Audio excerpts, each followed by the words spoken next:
तो दोस्तों शुरुआत करते हैं hello my shine love part 13 की।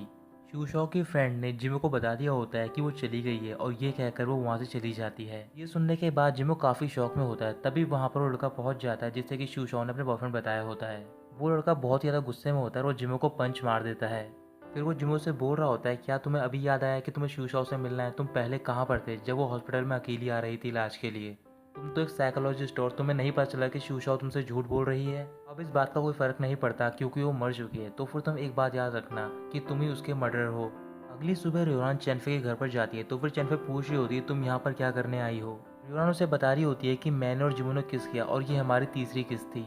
चैनफे बोल रही होती है कि मैं ये बात बर्दाश्त कर सकती हूँ कि तुम उस लड़के को पसंद करती हो जिसे मैं पसंद करती हूँ, लेकिन तुम सुबह यहाँ पर ये बताने के लिए आई हो कि तुमने जिमो को किस किया, वो भी पूरी डिटेल में कि तुमने उसे 3 बार किस किया है। रियोरान बोल रही होती है कि मैं यहाँ पर ये बात बताने के लिए नहीं आई हूँ, बल्कि मैं ये बताना चाहती हूँ कि जिमो ने बहुत ही अजीब तरीके से बिहेव किया है मेरे साथ। चैनफे बोल रही होती है कि तुम इतने गुस्से में क्यों, क्या तुम वाकई में जिमो को पसंद करती हो? फिर रियोरान कह रही होती है कि ये बात मुझे नहीं पता, जबकि वो मेरे टाइप का भी नहीं है। बट वियर्ड चीज़ ये है कि जब भी मैं हैप्पी होती हूँ या फिर अनहैप्पी, मैं हमेशा उसके बारे में ही सोचती हूँ।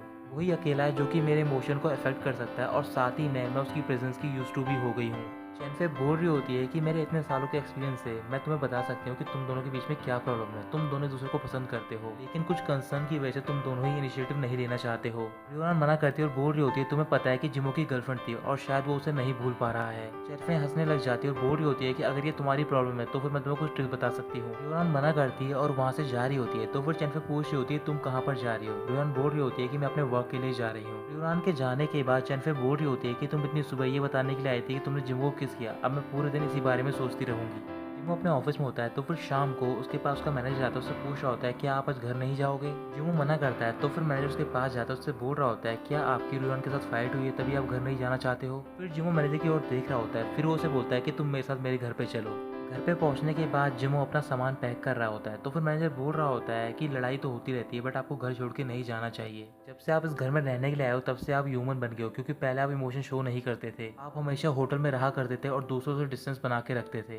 अगर आप यहाँ से मूव आउट कर जाओगे तो फिर रियोन काफ़ी सैड होगी। जिमो बोल रहा होता है कि पहली बात तो ये मैं एंग्री नहीं हूँ और दूसरी बात ये कि मैं मूव आउट इस से कर रहा हूँ क्योंकि ये मेरे और रियान के लिए बेटर है। सारा सामान पैक करने के बाद वो बाहर जाते हैं। तो फिर जिमो को याद आ रहा होता है वो कॉन्ट्रैक्ट का रूल कि हम में से कोई भी एक दूसरे को प्यार नहीं करेगा। अगर कोई ऐसा करता है तो फिर उसे घर से मूव आउट करना पड़ेगा। सारा सामान पैक करने के बाद वो बाहर जाते हैं। तो फिर जिमो को याद आ रहा होता है वो कॉन्ट्रैक्ट का रूल कि हम में से कोई भी एक दूसरे को प्यार नहीं करेगा। अगर कोई ऐसा करता है तो फिर उसे घर से मूव आउट करना पड़ेगा।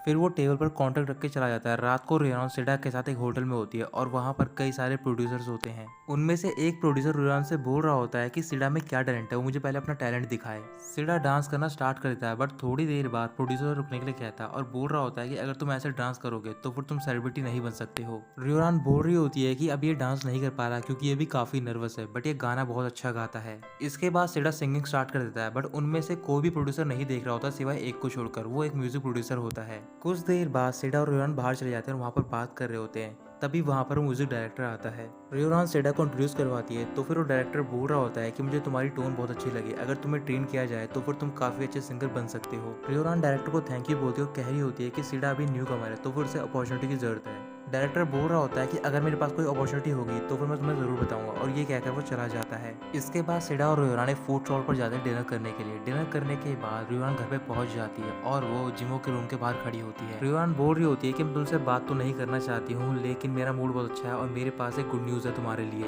उसे कोई भी रिप्लाई नहीं मिलता। तो फिर वो रूम के अंदर जाती है और देखती है कि वहाँ पर जिमो के कपड़े नहीं होते और ना ही उसका सामान होता है। फिर वो रूम से बाहर जाती है और टेबल पर वो कॉन्ट्रैक्ट देखती है। कॉन्ट्रैक्ट को देखने के बाद बोल रही होती है कि अगर तुम यहाँ से चले गए हो तो फिर तुम वापस मत आना।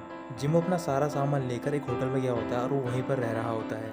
कुछ देर बाद रियोरान सोफे में बैठी होती है और वो हंस रही होती है। फिर रियोन बोल रही होती है कि अब वो यहाँ से चला गया है तो फिर इसका मतलब मैं इस घर में अकेली रहूंगी और यहाँ पर कूड़ा भी फैलाऊंगी तो फिर मुझे कोई रोकने टोकने वाला भी नहीं होगा। वो एक एक करके सारी चीज़ें फेंकने लग जाती है। फिर वो चिल्लाकर बोल रही होती है कि अब तुम यहाँ पर वापस मत आना कभी भी। अचानक से रियोन शांत हो जाती है। फिर वो बाथरूम में जाती है और वहाँ पर वो जिमो के ब्रश और पेस्ट की ओर देख रही होती है। इसके बाद वो मिरर की ओर देखकर बोल रही होती है कि मैंने तो ऐसे ही बोला था कि तुम यहाँ से चले जाओ, तुम वाकई में चले गए, और ये कहकर वो रोने लग जाती है। कुछ दिन बीतने के बाद वो म्यूजिक डायरेक्टर सिडा और रियोरान को अपने ऑफिस में बुलाता है। तो फिर वहाँ पर पहुँचने के बाद वो उनसे बोल रहा होता है कि अभी कुछ दिन पहले मैं टीवी स्टेशन में गया था और वो टीवी स्टेशन थोड़े दिनों में एक प्रोग्राम को लॉन्च करने वाला है और वो सिंगर रियलिटी शो है। मुझे लगता है कि सीडा उसके लिए एक अच्छा कैंडिडेट होगा। अभी इसके थोड़े जो स्किल्स हैं वो रस्टी हैं, बट ये अगर ट्रेनिंग करेगा तो फिर ये और भी अच्छा हो जाएगा। रियान बोल रही होती है कि सीडा उस कॉम्पिटिशन में पार्टिसिपेट करेगा, तो फिर वो म्यूजिक डायरेक्टर सीडा की ओर देख रहा होता है और उससे बोल रहा होता है कि मैं तुम्हारा ओपिनियन के बारे में सुनना चाहता हूँ। सीडा बोल रहा होता है कि जो भी रियान बोलेगी मैं उसकी बात मानूंगा। तो फिर डायरेक्टर उससे बोल रहा होता है कि एज अ मैन तुम्हें कुछ डिसीजन अपने आप ही लेने चाहिए लाइफ में, लेकिन ठीक है कि तुम अपने एजेंट के लिए इतने ओबीडियंट हो। मैं तुम्हें प्रोग्राम में रिकमेंड तो कर दूंगा, बट ये तुम्हारे ऊपर है कि तुम अपने टैलेंट के बेस पर कैसी रैंकिंग हासिल करते हो। रियान बोल रही होती है कि अगर सीडा पहले राउंड में बाहर हो गया तो फिर मुझे उसमें कोई प्रॉब्लम नहीं है। फिर रियान और सीडा वहाँ से चले जाते हैं। तो फिर रियान बोल रही होती है कि म्यूजिक प्रोग्राम के लिए सबसे इंपॉर्टेंट चीज़ है ओरिजिनलिटी, और ओरिजिनलिटी का मतलब होता है कि तुम अपने म्यूजिक को खुद ही कंपोज करो, साथ ही में उनके लिरिक्स भी लिखो। सीडा बोल रहा होता है कि मैंने अभी तो ट्रेनिंग स्टार्ट की है, बट मुझे लिरिक्स लिखने नहीं आते हैं। रियान बोल रही होती है कि तुम इस बात की टेंशन मत लो, मैं तुम्हारे टीचर को बोल दूंगी कि तुम पे और भी ज़्यादा ध्यान दे। अगर ये भी काम नहीं आया तो फिर तुम एक इमोशनल रूट ले सकते हो, तुम अपनी फीलिंग्स को एक सॉन्ग में कन्वर्ट कर सकते हो। सीडा पूछ रहा होता है कि ये कैसे करते हैं। तो फिर रियान बोल रही होती है कि तुम एग्जाम्पल के तौर पर ले सकते हो, जैसे कि तुम अपनी लव लाइफ में फ्रस्ट्रेटेड हो बट वर्क प्लेस में काफ़ी प्राउड फील कर रहे हो। सीडा बोल रहा होता है कि मैं तो फ्रस्ट्रेटेड नहीं हूँ, क्या आप फ्रस्ट्रेटेड हो? तो फिर वो मना कर देती है और बोल रही होती है कि मैं तो ऐसे ही बोल रही थी, और यह कहकर वो चली जाती है। रात को जिमो चैनफे को ड्रिंक के लिए इनवाइट करता है। तो फिर चैनफे पूछ रही होती है ये बहुत ही रेयर केस है कि तुमने मुझे इनवाइट किया ड्रिंक के लिए। अगर तुमने ये पास्ट में मुझे इनवाइट किया होता तो फिर मैं तुम्हारे साथ ड्रिंक कर लेती, बट अभी नहीं कर पाऊंगी। लेकिन तुम्हारे लिए एक्सेप्शन है, मैं ये ड्रिंक कर सकती हूँ, बट तुम्हें मेरे 2 क्वेश्चन के जवाब देने होंगे। क्या रियान को पता है कि तुमने मुझे ड्रिंक के लिए इन्वाइट किया है? जिमो मना करता है। तो फिर चैनफे वहाँ से जा रही होती है और बोल रही होती है कि मैं ये बात उससे नहीं छुपा सकती कि मैं तुमसे अकेले मिलने आई थी। जिमो बोल रहा होता है कि मैं उसके घर से मूव आउट हो गया हूँ। तो फिर चैनफे ये सुनकर रुक जाती है और पूछ रही होती है कि तुमने ऐसा क्यों किया।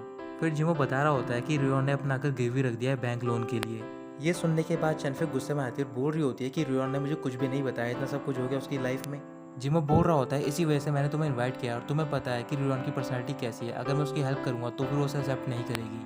चैनफे बोल रही होती है कि तुमने अपनी फीलिंग्स को डिवाइड कर रखा है, एक तरफ तुम रियान की केयर करते हो और दूसरी तरफ उस घर को बचाना चाहते हो अपनी गर्लफ्रेंड के लिए। लेकिन मैं ये पैसा एक्सेप्ट कर रही हूँ सिर्फ रियान के लिए, और तुम एक बात याद रखना कि ये सिर्फ तुम मेंटल डैमेज कंपनसेशन दे रहे हो रियान के लिए। जिमो कुछ भी नहीं बोलता। तो फिर चैनफे बोल रही होती है कि मेरा सेकंड क्वेश्चन ये था, क्या तुम रियान को पसंद करते हो या फिर नहीं, बट तुम्हें देखकर लगता है कि मुझे आंसर मिल गया है। तुमने आज 2 लड़कियों के हार्ट ब्रेक किए हैं। फिर चैनफे एक वाइन का गिलास लेती है और वो पूरी वाइन उसके ऊपर डाल देती है। अगले दिन सीडा टीचर के साथ स्टूडियो में होता है। तो फिर रियान स्टूडियो के बाहर आकर बैठ जाती है। सीडा रियान की ओर देखकर प्रैक्टिस कर रहा होता है। तो फिर जो टीचर होता है वो उससे बोल रहा होता है कि अगर तुम उस वुमन को होल्ड करना चाहते हो जिसे तुम पसंद करते हो तो फिर तुम्हें बेटर होना होगा। इसके कुछ देर बाद क्लास खत्म हो जाती है। तो फिर सीडा बाहर जाता है और वो देख रहा होता है कि वहाँ पर रियान सो रही होती है और उसके पास जाकर चुपचाप बैठ जाता है।